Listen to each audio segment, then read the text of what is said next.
बिस्मिल्लाहिर्रहमानिर्रहीम अस्सलाम वालेकुम। मेरा नाम इजाज़ अहमद है। वर्सटाइल मेंटोरशिप के प्लेटफॉर्म से आपको वेलकम बैक कहते हैं जी। तो सबसे पहले मैं अर्ज़ करता चलूँ कि आज की ये वीडियो इंतहाई अहम होने वाली है, क्योंकि इस वीडियो में हम फास्फोरस के हवाले से बात करेंगे।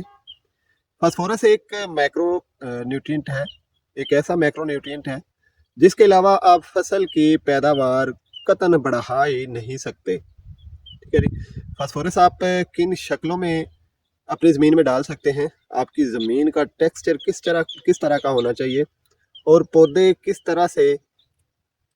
तरह की फास्फोरस को आसानी से इस्तेमाल करते हैं, और कौन से ज़मीन के अंदर ऐसे बैक्टीरिया होते हैं जो फास्फोरस की अवेलेबिलिटी को बढ़ा देते हैं, और फास्फोरस जब आप ज़मीन में डालते हैं तो किस तरह से ये ज़ाया हो जाती है। इन सारी चीज़ों के बारे में आज की इस वीडियो में हम जानेंगे। लिहाजा ये वीडियो बड़ी यूज़फुल होने वाली है आप लोगों के लिए। इस वीडियो का एंड तक लाजमी देखें और हमारी वीडियो को लाइक और चैनल को सब्सक्राइब करें, और वीडियो के एंड तक हमारे साथ जुड़े रहें। चलें जी, स्टार्ट करते हैं। सबसे पहले मैं कोशिश करूंगा कि आप लोगों को समझा सकूं कि फास्फोरस क्या होती है, या फास्फोरस को समझने के लिए एक सबसे पहले ये जानेंगे कि फास्फोरस क्या होती है और आप किस शक्ल में इस चीज़ को जो है अपनी फसल में डाल सकते हैं। देखिए जी, न्यूट्रिएंट्स जो है वो तकरीबन 14 से 16 किस्म के होते हैं, और फास्फोरस वो न्यूट्रिएंट है जो सबसे पहले नंबर पे आता है। फास्फोरस आप डीएपी की शक्ल में अपनी फसल में डाल सकते हैं, नाइट्रोफास की शक्ल में अपनी फसल में डाल सकते हैं, सिंगल सुपर फास्फेट की शक्ल में आप अपनी फसल में डाल सकते हैं, एमएपी की शक्ल में आप अपनी फसल में डाल सकते हैं, बीओपी की शक्ल में आप अपनी फसल में डाल सकते हैं, और एंग्रो कंपनी की चंद एक प्रोडक्ट्स और भी हैं, उनकी शक्ल में भी आप अपनी फसल में डाल सकते हैं। फास्फोरस एक ऐसा न्यूट्रिएंट है जो आपकी फसल की इब्तदाई जो रूट ग्रोथ होती है उसको बेहतर से बेहतरीन करता है। अगर आप अपनी फसल में फास्फोरस नहीं डालते तो आपकी फसल की जो जड़ें हैं वो ग्रोथ नहीं कर पाएंगी।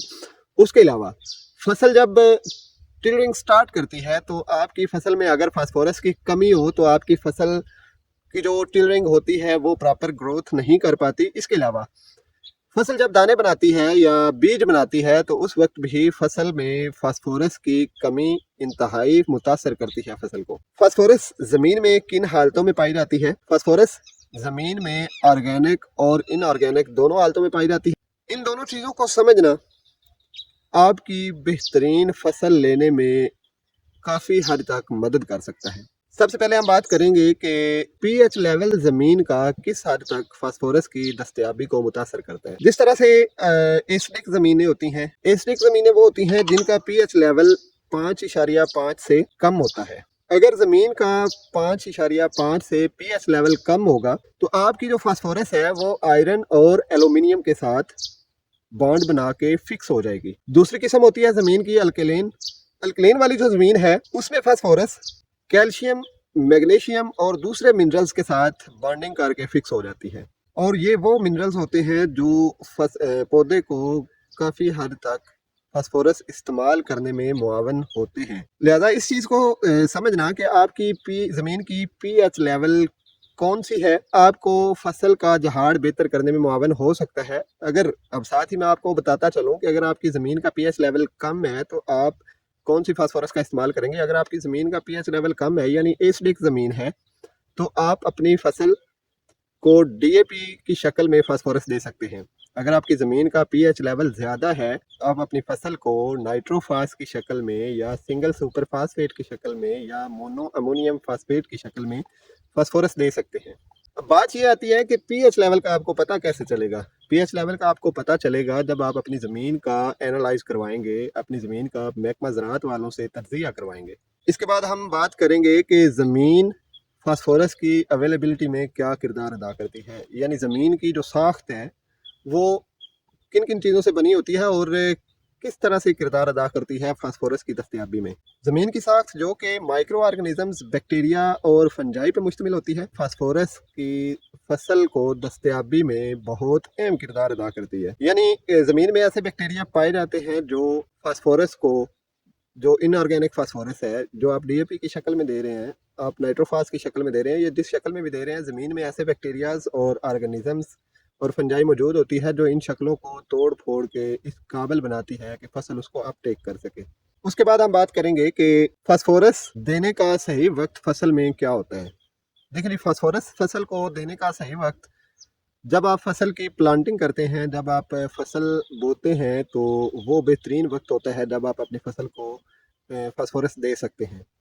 यानी अगर आप उस वक्त नहीं भी दे सकते तो अर्ली स्टेज जो होती है फसल की ग्रोथ की, तब फसल को फास्फोरस की मखसूस मिकदार देना इंतहाई ज़रूरी होता है। फास्फोरस की डेफिशिएंसी की क्या अलामात होती है? सबसे पहले आप लोग देखेंगे कि आपकी फसल पे भूरे काले रंग के धब्बे पाए जाते हैं, फसल के पत्तों पे भी और फसल के तनों पे भी। जिस तरह से गंदम की अगर हम बात करें तो गंदम जब छोटी होती है तो उस वक्त अगर फसल में फास्फोरस की कमी हो तो फसल की ज़मीन के ऊपर जहाँ से तना फसल का शुरू हो रहा होता है वहाँ पे हल्के भूरे या गहरे भूरे रंग के निशानात पाए जाते हैं।